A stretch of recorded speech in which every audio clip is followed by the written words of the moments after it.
Hi guys, welcome to the channel. In today's video, I just want to show you how to achieve jumbo cornrows. This hairstyle was just 6 braids, 6 cornrows in total, and then 4 cornrows at the back just to take off tension from the back of the hair. So it's a six cornrow, jumbo cornrows all to the back. So the hair was parted into 3 halves.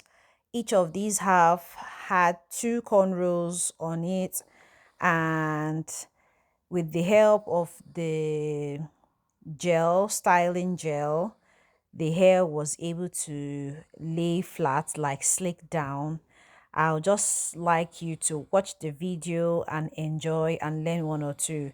Whilst you do so, please smash the subscribe button if you have not done so already. Share the video, like the video, and do all the other good stuff.